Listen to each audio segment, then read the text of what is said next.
ಹೊಸ ಮುಖಕ್ಕೆ ಅವಕಾಶಗಳನ್ನು ಕೊಟ್ಟಿದ್ದೇವೆ. ಹಿರಿಯವರೆಲ್ಲ ಇದ್ದರು.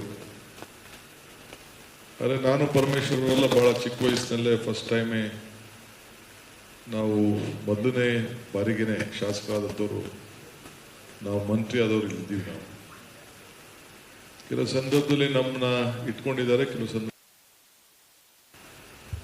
ಅದು ನಡ್ಕೊಂಡು ಬಂದು ಇಲ್ಲಿವರೆಗೂ ನಾವಿಬ್ರು ಈ ಸ್ಥಾನದಲ್ಲಿ ಕೂತಿದ್ದೇವೆ. ಸೊ ಇವತ್ತು ಎಕ್ಸ್ಪ್ಯಾನ್ಷನ್ನು ನಡೆದಿದೆ. ಭಾಳ ಜನ ಇದ್ದರು, ಭಾಳ ಕೇಪಬಲ್ ಜನ. ನಮ್ಮ ನಂಬರು ತಮ್ಗೆ ಗೊತ್ತಿದೆ, 138 139 ನಮ್ಮ ನಂಬರು ಇತ್ತು. ಸುಧಾಕರ್ ಒಬ್ಬರು ನಮ್ಮ ಜೊತೆ ಇಲ್ಲ. ಸೊ ದೊಡ್ಡ ಪಕ್ಷ. ಸೊ ಭಾಳ ಆಸೆ ಬೇಕಾದ ಜನಕ್ಕಿತ್ತು. ಎಲ್ಲರೂ ಎಲಿಜಿಬಲ್ ಇಲ್ಲ ಅನ್ನೋರು ಯಾರೂ ಇಲ್ಲ. ಇಲ್ಲಿ 138 ಜನನೂ ಎಲಿಜಿಬಲ್ ಇದ್ದರು. ವಿಧಾನ ಪರಿಷತ್ ಸದಸ್ಯರು ಎಲಿಜಿಬಲ್. ಸೊ ನಮ್ಮ ಪಾರ್ಟಿ ಒಂದು ತೀರ್ಮಾನ ಮಾಡಿ ಒಂದು ಡಿಸಿಷನ್ ಕೊಟ್ಟಿದ್ದಾರೆ.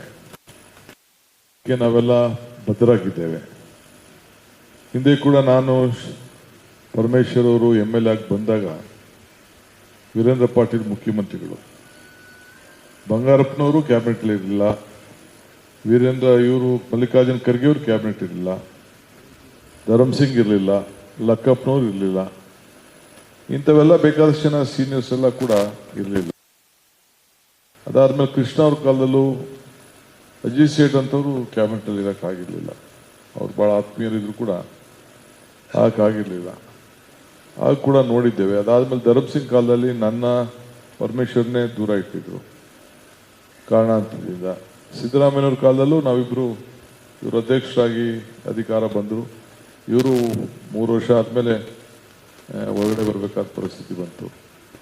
ನನ್ನ ಕೂಡ ಕೆಲವು ದಿನ ಹೊರಗಡೆ ಇಟ್ಟಿದ್ರು. ನಾವು ಭಾಳ ತಾಳ್ಮೆಯಿಂದ ಇದ್ದೋ. ನಮ್ಮಿಬ್ಬರ ತಾಳ್ಮೆ ಇವತ್ತು ನನ್ನ ಮುಖ್ಯಮಂತ್ರಿ ಮಾಡಿದೆ ಪಕ್ಷ, ಇವ್ರನ್ನ ಉಪಮುಖ್ಯಮಂತ್ರಿ ಮಾಡಿದೆ. ಸೊ ಹಂಗೆ ಇವತ್ತು ನೀವು ಏನೇನು ಪ್ರಶ್ನೆ ಕೇಳ್ತೀರಂದ್ರೆ ನನಗೆ ಅರಿವಿದೆ.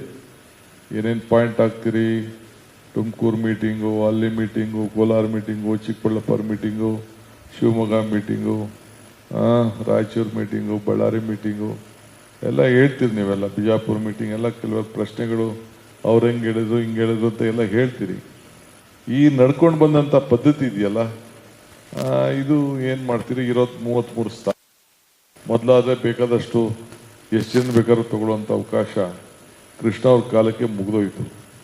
ಈಗ 15%ಗೆ ಲಿಮಿಟೇಷನ್ ಮಾಡಿದೆ. ಕಂಪಲ್ಸರಿ ಅಪ್ಪರ್ ಹೌಸಲ್ಲಿ ಒಬ್ಬರು ಇರಲೇಬೇಕಾಗಿದೆ. ಸೊ ಈ ಪದ್ಧತಿ ಇದೆ. ಆಮೇಲೆ ನಿಮಗೆ ಈಗ ಹೆಣ್ಮಕ್ಳಿಲ್ಲ ಅಂತ ಒಂದು ಪ್ರಶ್ನೆ ಅದಾಗ್ತದೆ, ಫಿಲ್ ಮಾಡ್ತೀವಿ. ತಲೆ ಕೆಡಿಸ್ಕೊಳಕ್ಕೆ ಹೋಗ್ಬಿಡಿ, ಹೆಣ್ಮಕ್ಳು ಇರಲೇಬೇಕು. ನಮ್ಮ ಪಕ್ಷದಲ್ಲಿ ಒಂದು ಸಿದ್ಧಾಂತ ಇದೆ. ಮೊದಲು ಒಬ್ಬಳು ಹೆಣ್ಮಗಳು ಇದ್ದು, ಈಗ ಡೆಪ್ಯೂಟಿ ಸ್ಪೀಕರ್ ಕೊಟ್ಟಿದ್ದೀವಿ. ಮಂತ್ರಿಗೂ ಮಂಡಲಕ್ಕೂ ನಮ್ಮ ಪಕ್ಷ ಅದಕ್ಕೆ ನನಗೆ ಮಾರ್ಗದರ್ಶನ ಕೊಡ್ತದೆ. ಸೊ ಆದರೂ ಕೂಡ ಈಗ ನಾನು ಇಷ್ಟೊತ್ತು ಕ್ಯಾಬಿನೆಟ್ ಮೀಟಿಂಗಲ್ಲಿ ಏನೇನು ಸವಾಲುಗಳಿದೆ, ಏನೇನು ಸಮಸ್ಯೆಗಳು ಬರ್ಬೋದು, ಇವೆಲ್ಲ ಕೂಡ ನಾನು ಎಕ್ಸ್ಪ್ಲೇನ್ ಮಾಡಿದ್ದೀನಿ. ಈಗ ನೀರಿನ ದೊಡ್ಡ ಸಮಸ್ಯೆ ಕಾವೇರಿ ಭಾಗದಲ್ಲಿ, ಎಲ್ಲ ರಾಜ್ಯದಲ್ಲಿ ಬರಗಾಲ. ಈಗ ಕೆಲವೆಲ್ಲ ಬಂದಿರ್ಬೋದು ಸಮಸ್ಯೆಗಳು. ಈಗ ಮೊನ್ನೆ ತಾನೇ ಭಾಳ ದೊಡ್ಡ ಭೀಕರವಾದಂಥ ಕಂಟಕ ಇತ್ತು. ದೇವ್ರ ಕೃಪಾ, ನಿಮ್ಮೆಲ್ಲರ ಆಶೀರ್ವಾದ.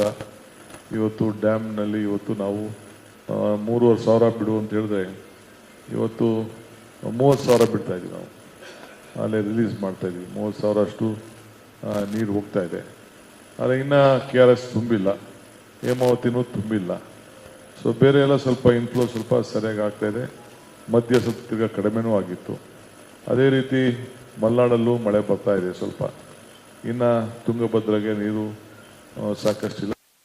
ಆಲ್ಮಟ್ಟಿಗೆ ಮಾತ್ರ ಸ್ವಲ್ಪ ನೀರು ಬರ್ತಾ ಇದೆ. ಇದನ್ನೆಲ್ಲ ಇನ್ನು ಬರಗಾಲ ಇದೆ. ಕೆಲವು ಭಾಗದಲ್ಲಿ ಜಾಸ್ತಿ ಮಳೆನೂ ಬೀಳ್ತಾ ಇದೆ. ಅನಾಹುತಗಳು ಆಗಿದೆ. ಶಿವಮೊಗ್ಗದಲ್ಲಿ, ತೀರ್ಥಹಳ್ಳಿಲೆಲ್ಲ ಅನಾಹುತ ಆಗಿದೆ, ಬೇರೆ ಕಡೆಲ್ಲ ಆಗಿದೆ. ಅದಕ್ಕೆಲ್ಲ ನಾನು ಏನೇನು ಪರಿಹಾರ ಕೊಡಬೇಕು ಅದಕ್ಕೆಲ್ಲ ನಾನು ರಿಪೋರ್ಟ್ ತರಿಸ್ಕೊಂಡು ಮುಂದಕ್ಕೆ ನಾನು ಅನೌನ್ಸ್ಮೆಂಟ್ ಮಾಡ್ತೀನಿ. ನಾನೇ ಮಾಡ್ಬೋದಾಯಿತು, ನನಗೆ ಗೊತ್ತಿತ್ತು ಈ ಕ್ಯಾಬಿನೆಟ್ ಎಕ್ಸ್ಪ್ಯಾನ್ಷನ್ ಆಗ್ತಿದೆ ಅನ್ನೋದು.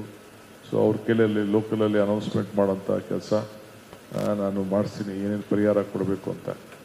ಈಗ ಇಷ್ಟೊತ್ತು 2 ಗಂಟೆ ಎಲ್ಲ ಮಿನಿಸ್ಟರ್ಸ್ ಕೂಡ ನಾನು ಹೇಳಿದ್ದೇನೆ, ನಾಳೆ ಒಂದು ದಿನ ಮಾತ್ರ ನಿಮಗೆ ಅವಕಾಶ. ನಿಮ್ಮ ಜಿಲ್ಲೆ ಏನೇನು ಜವಾಬ್ದಾರಿ ವಹಿಸ್ತೀನಿ ನಾನು ಈಗ ಅನೌನ್ಸ್ಮೆಂಟ್ ಮಾಡಿಲ್ಲ, ಬಟ್ ಕೆಲವರಿಗೆ ಆ ಜಿಲ್ಲೆಗಳಿಗೆ ಜವಾಬ್ದಾರಿಯನ್ನು ವಹಿಸಿದ್ದೇನೆ. ಅಲ್ಲಿ ಹೋಗಿ ಇಲ್ಲ ಅತಿವೃಷ್ಟಿ ಆಗಿರ್ಬೋದು, ಬರಗಾಲ ಇರ್ಬೋದು, ಇಲ್ಲ ನೀರು ಜಾಸ್ತಿ ಇರ್ಬೋದು, ಕಡಿಮೆ ಇರ್ಬೋದು, ಇದಕ್ಕೆಲ್ಲ ಕೂಡ ನೀವೆಲ್ಲ ಹೋಗಿ ಫೀಲ್ಡ್ ವಿಸಿಟ್ ಮಾಡಬೇಕು ಅಂತ ಹೇಳಿ ಕಂಪಲ್ಸರಿ